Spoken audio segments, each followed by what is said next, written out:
My parents secretly sold my childhood home while I was away, and gave it to my brother like I never even existed. I came back home that summer with my suitcase in one hand and my heart full of hope.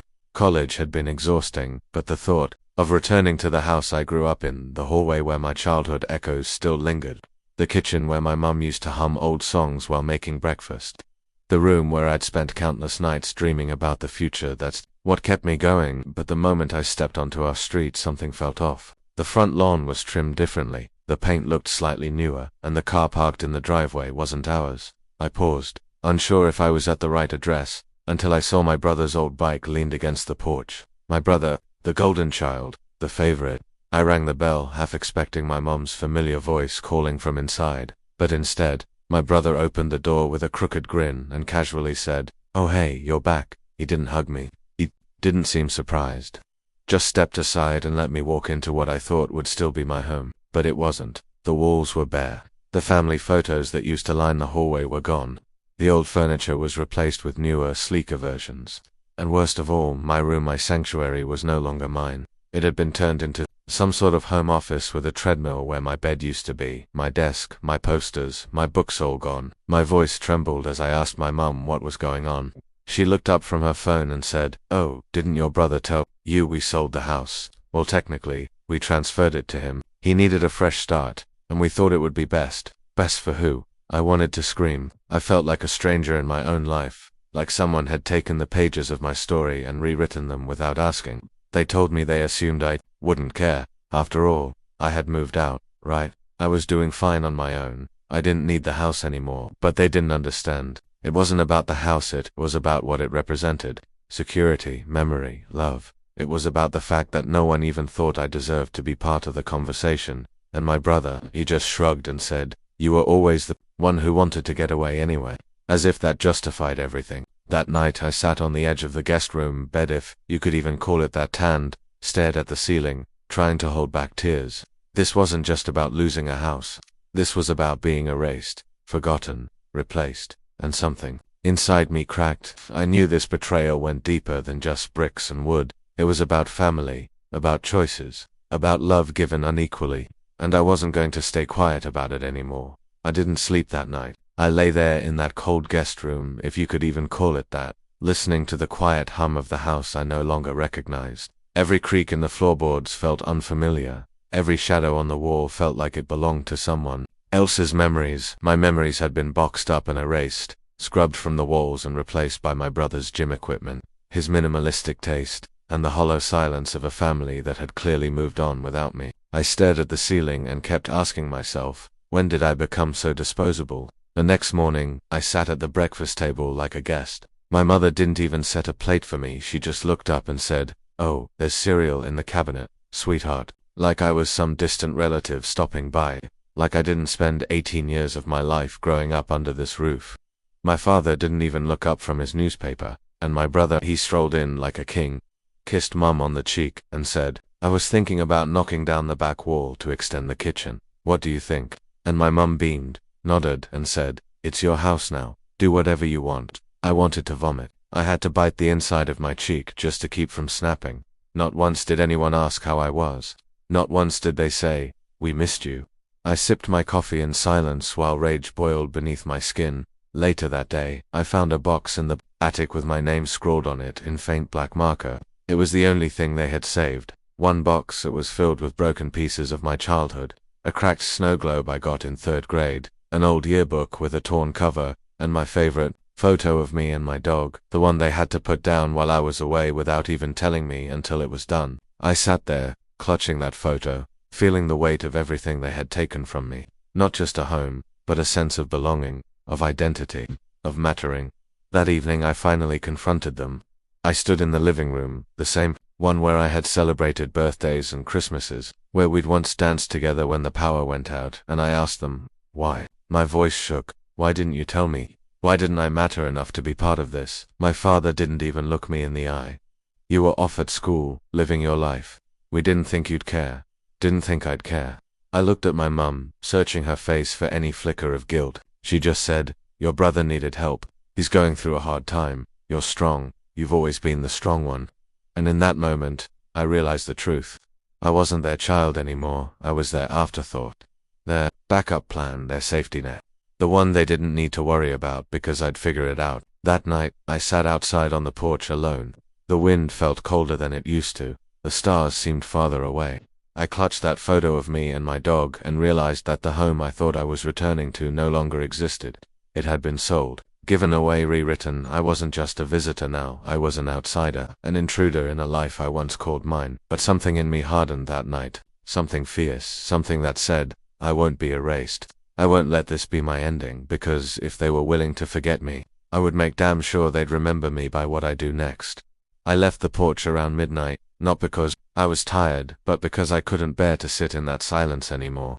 The silence that wasn't peaceful, it was suffocating. It was the kind of quiet that wrapped around your throat and whispered that you didn't belong. I walked back into the house, each creak of the floorboards beneath my feet sounding like a warning. This isn't your home anymore. But I still went up to what used to be my room. Now it was a gym.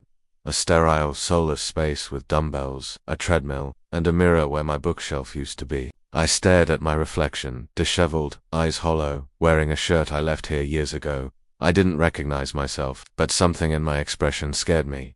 It was the look of a man who had nothing left to lose. And that, I realized, made me dangerous. I didn't sleep. I sat in the corner of that gym room with the lights off, staring at the door, playing every moment of my childhood in my mind like a film reel that someone else had taken over and edited.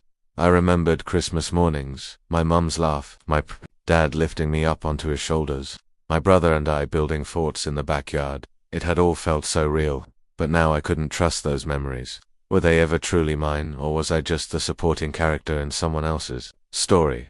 At sunrise, I made a decision. I would not leave quietly. I would not disappear like they expected me to. If my family had made me invisible, then I would become undeniable. I started digging, not in the literal sense, but in the emotional trenches they'd buried the truth in. I started asking questions they didn't want answered.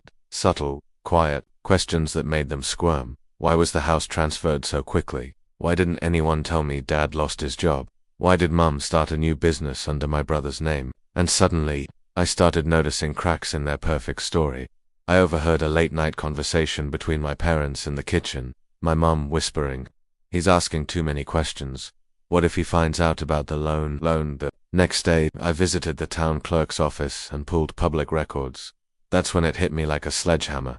The house, my childhood home, wasn't simply given to my brother. It had been used to cover my father's gambling debts he'd kept hidden for years. And when the bank came close to seizing the property, they forged a new deed under my brother's name as a way to shield the asset. My brother, the golden boy, had been used as a shield, and me, I had been kept in the dark because I wasn't part of the cover-up. I sat on the courthouse steps for hours, clutching those papers, trembling with a rage I didn't know was humanly possible. Hadn't just forgotten me, that had betrayed me, and it wasn't just financial, it was personal. My name, the son who never caused trouble, who went to college, who stayed quiet, who stayed loyal, had been removed from everything because I was the only one who didn't fit into their new narrative. I confronted them. That night I slammed the papers down on the dinner table, interrupting another one of their family meals that I wasn't invited to.